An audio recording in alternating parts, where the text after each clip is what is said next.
Lihat sini, sudah? Saya mulai ya. Nah, ini saya harus selesaikan ini. Kita sepakat dulu sampai jam berapa kita? 11. Oh enggak, kalau Anda mau sampai jam 11 silakan saja. Saya setengah 10 selesai lah. Karena ini pembuka ya, pembuka. Ke depan kita akan lebih kompleks karena saya pengen ini dicoba sampai sepekan. Nanti akan melahirkan perubahan. Karena ke depan kita akan bicara tentang riba, tentang macam-macam ya. Itu perlu lebih fokus lagi. Ini yang dasar untuk sepekan dulu. Siap ini ya? Yuk kita mulai. 1. Rizki lewat ikhtiar atau usaha. Saya boleh teman-teman sekalian buka ini ya? Ini udah? Ya. Udah. 1 yang lewat usaha itu ikhtiar. Ya, buka Quran surah 39, Quran surah 53 ayat 39. An-Najm ayat 39. Wa allaysa lil insani illa ma sa'a. Wa allaysa lil insani illa ma sa'a.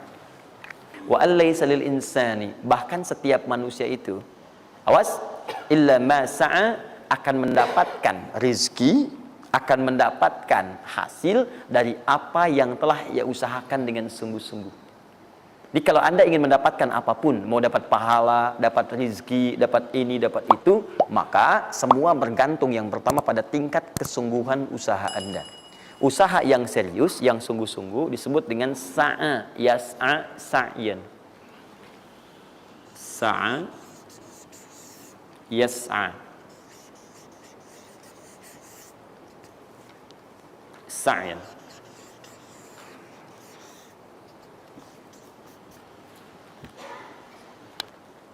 Ini sa'a, yas'a, sa'yan tidak disebutkan dalam bahasa Arab kecuali menunjuk satu usaha yang sangat serius, sungguh-sungguh.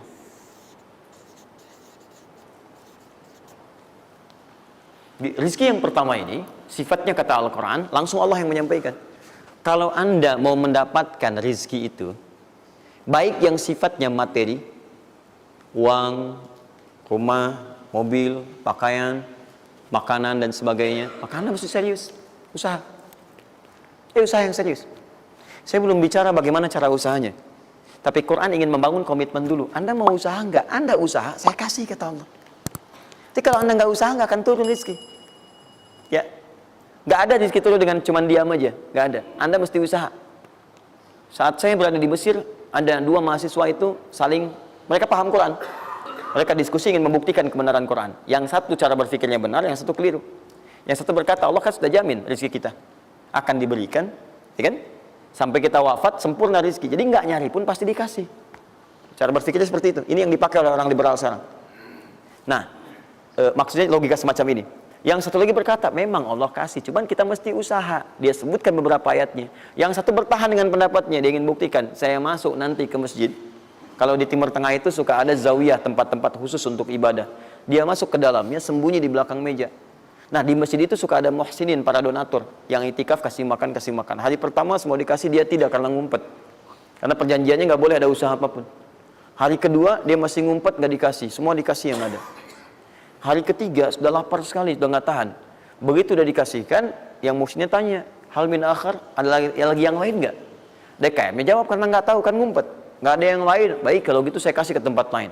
Karena beranjak mendengar suara itu, dia langsung kasih kode dengan berdahan. Kaget kan DKM. Begitu dibuka, ada orang ngumpet di belakang meja, sudah kelaparan. Akhirnya dia ada orang satu lagi di sini, langsung dikasih bagiannya sampai dengan 3 bungkus. Begitu dikasihkan itu, teman yang kedua tadi yang mengatakan mesti ada usaha, langsung mengejar pada teman yang bersembunyi. Dan dia katakan, kan saya bilang dari awal, rezeki itu mesti dicari, walaupun dengan sama. Saya juga sama, Ustadz pemateri misalnya kan, begitu kehausan ya, kan? Nah, misal, panitia datang, macam-macam lah. Misal. Enggak, itu contoh. Saya nggak biasa ceramah sambil minum. Ya.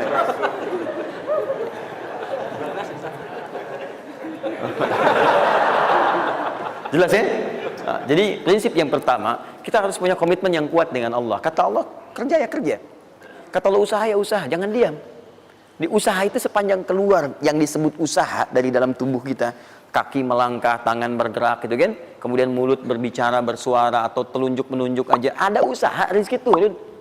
Apa butuh pembuktian lagi? Tuh lihat di beberapa belokan-belokan tuh, cuman orang begini aja, prit, 1.000. 1.000, makasih Pak. 2.000, makasih bos. Ya kan? 5.000, paman. Om. Wah, jelas ya? Paham ya? Nah, ini yang pertama, usaha yang serius. Nah, ini langsung dicontohkan oleh Allah. Bahkan kalau Anda serius, nah perhatikan, ini jejaknya langsung ditemukan dan diabadikan dalam Al-Quran. Ada beberapa tahapan yang mesti kita tahu. 1, 2, 3. Perhatikan cara keseriusan yang digambarkan dalam Al-Quran. Teman-teman, kalau saya sebutkan sa'ah dalam Al-Quran, mungkin agak banyak kita mencarinya, butuh energi. Tapi kalau saya ilustrasikan begini, antum insya Allah akan lebih cepat menemukan. Kalau kita haji atau umrah, kemudian ada ritual setelah tawaf, namanya apa? Sa'i. Apa itu sa'i? Tuh kan, lari-lari kecil. Kalau lari-lari besar, maraton. Kan sudah saya tuliskan di atas. Sa'i itu kan dari sini tulisannya.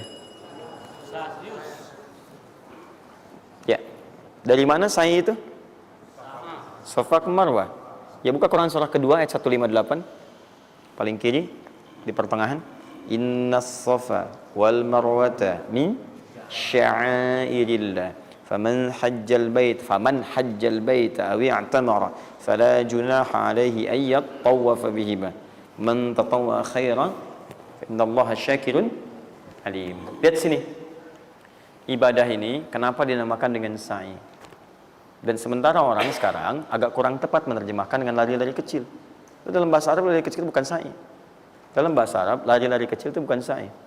Ingat baik-baik kalimat ini. Kenapa dinamakan dengan sa'i? Karena di tempat ini pernah ada satu sosok yang sangat bersungguh-sungguh untuk berusaha. Sangat serius. Untuk mendapatkan rizki dari Allah Subhanahu wa ta'ala. Sosok ini datang, diantarkan oleh suaminya.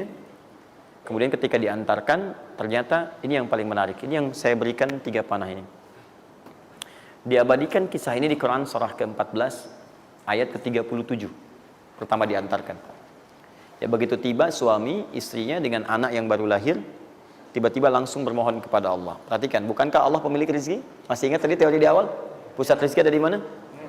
Baik. Nah, ini teman-teman sekalian, kaidah yang pertama, kalau antum ingin berikhtiar berusaha, maka hal yang pertama dilakukan adalah mendekat dulu kepada pemiliknya. Mohon minta kemudahan, minta petunjuk, minta kenyamanan, minta keberkahan. Itulah sebabnya sebelum kita berangkat, kita sholat dulu. Sholat subuh, sholat fajar, menghadap, usahakan. Makanya Nabi setelah selesai sholat, itu selalu meminta kepada Allah diberikan petunjuk mendapatkan rezeki. Ya, yang di Ibnu Majah nomor hadis 925 itu, Allahumma inni as'aluka ilman nafi'a wa rizqan thayyiba wa amalan mutaqabbala. Minta. Kalau dalam bahasa kita, ya Allah berikan saya hal yang bermanfaat, ilmu bermanfaat dan rezeki terbaik di hari ini. Minta.